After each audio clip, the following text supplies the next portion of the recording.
মিনু পশ্চিমে মানুষ হয়েছে।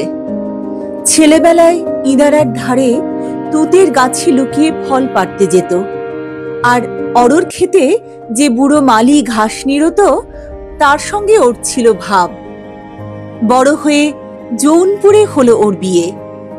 একটি ছেলে হয়ে মারা গেল। তারপরে ডাক্তার বললে এও বাঁচে কি না বাঁচে। তখন তাকে কলকাতায় নিয়ে এলো। ওর অল্প বয়স, কাঁচা ফলটির মতো ওর কাঁচা প্রাণ পৃথিবীর বোঁটা শক্ত করে আঁকড়ে ছিল। যা কিছু কচি, যা কিছু সবুজ, যা কিছু সজীব, তারপরেই ওর বড় টান। আঙিনায় তার ৮-১০ হাত জমি, সেইটুকুতে তার বাগান। এই বাগানটি ছিল যেন তার কোলের ছেলে।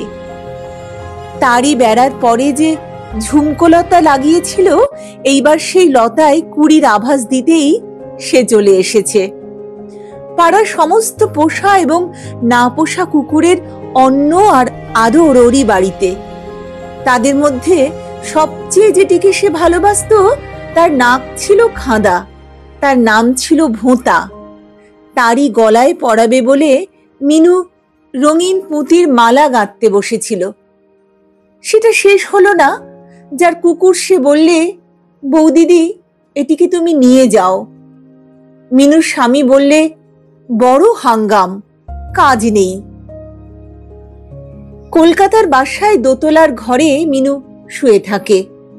হিন্দুস্থানি দাই কাছে বসে কত কি বকে। সে খানিক শোনে, খানিক শোনে না। একদিন সারা রাত মিনুর ঘুম ছিল না। ভোরের আধার একটু যেই ফিকে হলো, সে দেখতে পেলে তার জানলার নিচেকার গোলক চাপার গাছটি ফুলে ভরে উঠেছে। তার একটু মৃদু গন্ধ মিনুর জানলার কাছটিতে এসে যেন জিজ্ঞাসা করলে, তুমি কেমন আছো? ওদের বাসা আর পাশের বাড়িটার অল্প একটুখানি ফাঁকের মধ্যে ওই রৌদ্রের কাঙাল গাছটি বিশ্ব প্রকৃতির এই হাবা ছেলে কেমন করে এসে পড়ে যেন বিভ্রান্ত হয়ে দাঁড়িয়ে আছে। ক্লান্ত মিনু বেলায় উঠত, উঠেই সেই গাছটির দিকে চেয়ে দেখত। সেদিনের মতো আর তো তেমন ফুল দেখা যায় না। দাইকে বলতো, আহা দাই, মাথা খা, এই গাছের তলাটি খুঁড়ে দিয়ে রোজ একটু জল দিস। এই গাছে কেন যে কদিন ফুল দেখা যায়নি, একটু পরেই বোঝা গেল।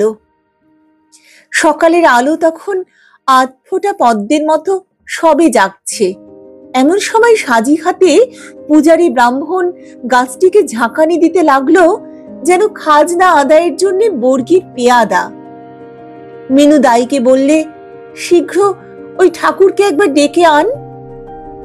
ব্রাহ্মণ আসতেই মিনু তাকে প্রণাম করে বললে, ঠাকুর ফুল নিচ্ছ কার জন্যে? ব্রাহ্মণ বললে, দেবতার জন্যে।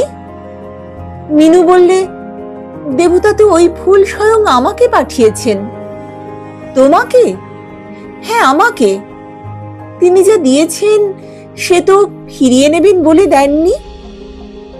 ব্রাহ্মণ বিরক্ত হয়ে চলে গেল। পরের দিন ভোরে আবার সে যখন গাছ নাড়া দিতে শুরু করলে, তখন মিনু তার দাইকে বললে, ও দাই, এ তো আমি চোখে দেখতে পারি নে, পাশের ঘরের জানলার কাছে আমার বিছানা করে দে। পাশের ঘরের জানলার সামনে রায়চৌধুরীদের চৌতলা বাড়ি।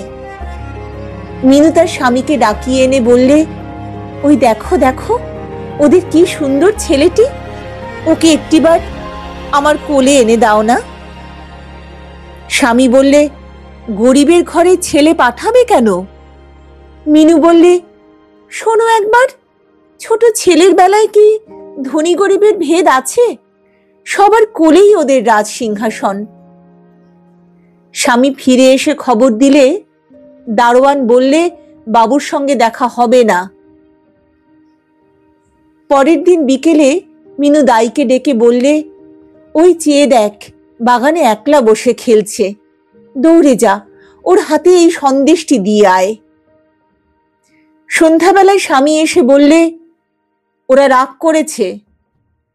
কেন, কি হয়েছে? ওরা বলেছে দাই যদি ওদের বাগানে যায় তো পুলিশে ধরিয়ে দেবে। এক মুহূর্তে মিনুর দুই চোখ জলে ভেসে গেল।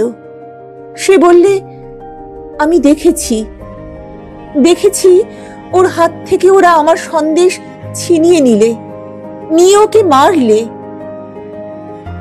এখানে আমি বাঁচব না, আমাকে নিয়ে যাও।